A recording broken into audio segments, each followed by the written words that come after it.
Hi ನಮಸ್ಕಾರ, ನಾನು ನಿಮ್ಮ ರಾಯಲ್ ಹ್ಯಾಕರ್. ಇದು ಮೇ 28ರ ಕರೆಂಟ್ ಅಫೇರ್ಸ್ ವಿಡಿಯೋ ಈಗ ಓಪನ್ ಔಟ್ ಆಗ್ತಾ ಇದೆ. ಒಂದೊಂದೇ ಟಾಪಿಕ್ ಬಗ್ಗೆ ತಿಳ್ಕೊಳ್ತಾ ಹೋಗೋಣ ಬನ್ನಿ. ಜಾತಿ ಸಮೀಕ್ಷೆ ವರದಿ ಸಲ್ಲಿಕೆ ಸರ್ಕಾರಕ್ಕೆ ಆಯೋಗ ಶಿಫಾರಸು. ಒಬಿಸಿ ಮೀಸಲು ಶೇಕಡ 42ಕ್ಕೆ ಹೆಚ್ಚಳ. ಹಿಂದುಳಿದ ವರ್ಗಗಳಿಗೆ ಈಗ ನೀಡುತ್ತಿರುವ ಮೀಸಲಾತಿ ಪ್ರಮಾಣವನ್ನು ಶೇಕಡ 32ರಿಂದ ಶೇಕಡ 42ಕ್ಕೆ ಹೆಚ್ಚಳ ಮಾಡಲು ಕರ್ನಾಟಕ ರಾಜ್ಯ ಹಿಂದುಳಿದ ವರ್ಗಗಳ ಆಯೋಗ ಶಿಫಾರಸು ಮಾಡಿದೆ. ಯಾವ ಆಯೋಗ ಏನ್ ಶಿಫಾರಸು ಮಾಡ್ತು ಅನ್ನೋದನ್ನು ಸ್ವಲ್ಪ ತಿಳ್ಕೊಳ್ಳಿ ಬೇಕಾಗಬಹುದು. ನೆಕ್ಸ್ಟ್ ಟಾಪಿಕ್ ಕಡೆ ಹೋಗೋದಾದ್ರೆ, ಮೂಳೆ ಕಸಿ ಜೀವ ನಿರೋಧಕ ಲೇಪನ ತಂತ್ರಜ್ಞಾನ. ಸೂರತ್ಕಲ್ನ ಕರ್ನಾಟಕ ರಾಷ್ಟ್ರೀಯ ತಂತ್ರಜ್ಞಾನ ಸಂಸ್ಥೆ NITK ಸಂಶೋಧಕರಿಂದ ಅಭಿವೃದ್ಧಿ. ಸೂರತ್ಕಲ್ನಲ್ಲಿರುವ ಕರ್ನಾಟಕ ರಾಷ್ಟ್ರೀಯ ತಂತ್ರಜ್ಞಾನ ಸಂಸ್ಥೆಯ ಸಂಶೋಧಕರು ಮೂಳೆ ಕಸಿಯಲ್ಲಿ ಬಳಸಬಹುದಾದ ಜೀವ ನಿರೋಧಕ ಆಂಟಿ ಮೈಕ್ರೋಬಿಯಲ್ ಲೇಪನ ತಂತ್ರಜ್ಞಾನವನ್ನು ಅಭಿವೃದ್ಧಿಪಡಿಸಿದ್ದಾರೆ. ಎಲ್ಲಿ ಅವರು ಯಾರು ಅನ್ನೋದನ್ನು ಸ್ವಲ್ಪ ಕೊಟ್ಟಿದ್ದಾರೆ, ಇಲ್ಲಿ ಸ್ವಲ್ಪ ಡೀಟೇಲ್ ನೋಡ್ಕೊಳ್ಳಿ ಬೇಕಾಗಬಹುದು. 3 ಹಂತಗಳ ಯೋಜನೆ ಘೋಷಣೆ. ಚಂದ್ರನಲ್ಲಿ ಶಾಶ್ವತ ನೆಲೆ ನಾಸಾ. ಈಗ ನಾಸಾ ಮತ್ತೊಂದು ಪ್ರಯತ್ನಕ್ಕೆ ಕೈ ಹಾಕಲಿಕ್ಕೆ ಹೊರಟಿದೆ. ಚಂದ್ರನ ಅಂಗಳದಲ್ಲಿ ಶಾಶ್ವತ ನೆಲೆ ಸ್ಥಾಪಿಸುವುದಕ್ಕಾಗಿ ನಾಸಾ 3 ಹಂತಗಳ ಬಾಹ್ಯಾಕಾಶ ಕಾರ್ಯಕ್ರಮವನ್ನು ಘೋಷಿಸಿದೆ. 20 ಶತಕೋಟಿ ಡಾಲರ್ ಅಂದಾಜು 1.90 ಲಕ್ಷ ಕೋಟಿ ವೆಚ್ಚದ ಯೋಜನೆ ಇದಾಗಿದೆ. ಇದು ಸ್ವಲ್ಪ ನೋಡಿಟ್ಕೊಳ್ಳಿ ಬೇಕಾಗಬಹುದು.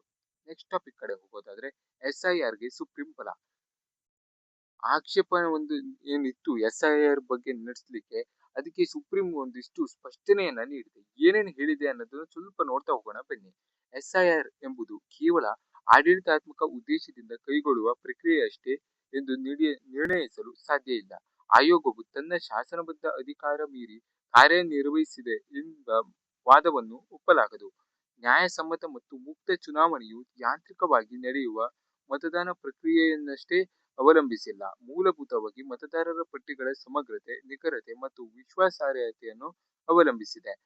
ಬಿಹಾರದಲ್ಲಿ ವಾಸವಾಗಿದ್ದರೂ ಕೆಲವರು ಹೆಸರನ್ನು ಮತದಾರರ ಪಟ್ಟಿಯಿಂದ ತಪ್ಪಾಗಿ ತೆಗೆದುಹಾಕಿದ್ದು ಪಕ್ಷದಲ್ಲಿ ಅಂತವರು ತಮ್ಮ ಹೆಸರನ್ನು ಪುನಃ ಮತದಾರರ ಪಟ್ಟಿಗೆ ಸೇರಿಸಲು ಕೋರಿ ಅರ್ಜಿ ಸಲ್ಲಿಸಲು ಅರ್ಹರಾಗಿದ್ದಾರೆ.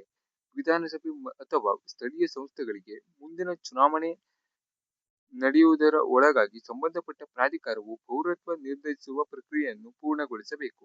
ಯಾವುದೇ ವ್ಯಕ್ತಿಯ ಪೌರತ್ವವನ್ನು ಪ್ರಾಧಿಕಾರವು ದೃಢಪಡಿಸಿದಲ್ಲಿ ತಕ್ಷಣವೇ ಆತನ ಆಕೆಯ ಹೆಸರನ್ನು ಮತದಾರ ಪಟ್ಟಿಯಲ್ಲಿ ಪುನಃ ಸೇರಿಸಬೇಕು. ಏನು ಒಂದಿಷ್ಟು ಆಕ್ಷೇಪ ನಡೀತಾ ಇತ್ತು SIR ಬಗ್ಗೆ, ಅದಿಷ್ಟಕ್ಕೆ ಸ್ಪಷ್ಟನೆಯಾಗಿ ಸುಪ್ರೀಂ ಕೋರ್ಟ್ ಒಂದಿಷ್ಟು ಸಲಹೆಗಳನ್ನ ನೀಡಿದೆ. ಅದು ಸ್ವಲ್ಪ ನೋಡಿಟ್ಕೊಳ್ಳಿ ಬೇಕಾಗಬಹುದು. ನೆಕ್ಸ್ಟ್ ಟಾಪಿಕ್ ಕಡೆ ಹೋಗೋದಾದ್ರೆ, ಆಧಾರ್ ಪೌರತ್ವದ ಪುರಾವೆಯಲ್ಲ. ಸುಪ್ರೀಂ. ಆಧಾರ್ ಕಾರ್ಡ್ ವ್ಯಕ್ತಿಯ ಪೌರತ್ವ ನಿರ್ಧರಿಸುವ ಪುರಾವೆಯಲ್ಲ. ಈ ಕಾರ್ಡ್ಗೆ ಸಂಬಂಧಿಸಿದ ಕಾಯ್ದೆಯ ಅವಕಾಶಗಳು ಕೂಡ ಇದನ್ನು ಪೌರತ್ವ ಅಥವಾ ವಾಸಸ್ಥಳ ಕುರಿತು ಪುರಾವೆಯನ್ನಾಗಿ ಪರಿಗಣಿಸುವುದಿಲ್ಲ ಎಂದು ಸುಪ್ರೀಂ ಕೋರ್ಟ್ ಬುಧವಾರ ಮಹತ್ವದ ತೀರ್ಪು ನೀಡಿದೆ. ಏನ್ SIR ಅನ್ನ ನಡೆಸ್ತಿದ್ರ ಅವಾಗ ಪೌರತ್ವದ ಆಧಾರವಾಗಿ ನಮ್ಮ ಆಧಾರ್ ಕಾರ್ಡ್ ಅನ್ನ ಅವರು ಪರಿಗಣಿಸಿಲ್ಲ ಅನ್ನೋದನ್ನ ಸುಪ್ರೀಂ ಕೋರ್ಟ್ ಮತ್ತೆ ಸ್ಪಷ್ಟಪಡಿಸಿದೆ. ಯಾಕಾಗಿ ಅನ್ನೋದನ್ನ ಇಲ್ಲಿ ಕಾರಣ ಕೊಟ್ಟಿದೆ, ಸ್ವಲ್ಪ ನೋಡಿಕೊಳ್ಳಿ ಬೇಕಾಗಬಹುದು. ಇದಿಷ್ಟು ಇವತ್ತಿನ ಇಂಪಾರ್ಟೆಂಟ್ ಟಾಪಿಕ್ ಗಳಾಗಿತ್ತು. ಹಾಗೆ ಈ ಮಂತ್ ಎಂಡ್ ನಲ್ಲಿ ಈ ಮಂತಿನ ಟಾಪ್ ಕ್ವಶನ್ ಗಳನ್ನ ನಾನು ಕಮ್ಯುನಿಟಿ ಪೋಸ್ಟ್ ನಲ್ಲಿ ಹಾಕ್ತೇನೆ. ಆದಷ್ಟು ಅದನ್ನ ಅಟೆಂಡ್ ಮಾಡಿ. ಯಾರು ಹೆಚ್ಚಿನದಾಗಿ ಸರಿ ಆನ್ಸರ್ ಅನ್ನ ಕೊಡ್ತಾರೆ ಅಂತ ನೋಡ್ತಾ ಹೋಗೋಣ ಬನ್ನಿ. ಹಾಗೆ ಆದಷ್ಟು ನಮ್ಮ ಚಾನಲ್ ಅನ್ನ ಸಬ್ಸ್ಕ್ರೈಬ್ ಮಾಡ್ಕೊಳ್ಳಿ, ಮತ್ತೆ ಆದಷ್ಟು ನಿಮ್ಮ ಫ್ರೆಂಡ್ಸ್ ಗಳಿಗೆ ಶೇರ್ ಮಾಡಿ. ಹಾಗೆ ಮುಂದಿನ ವಿಡಿಯೋದಲ್ಲಿ ಸಿಗೋಣ. ಅಲ್ಲಿವರೆಗೂ ಟೇಕ್ ಕೇರ್, ಬಾಯ್ ಬಾಯ್. ನಾನು ನಿಮ್ಮ ರಾಯಲ್ ಹ್ಯಾಕರ್.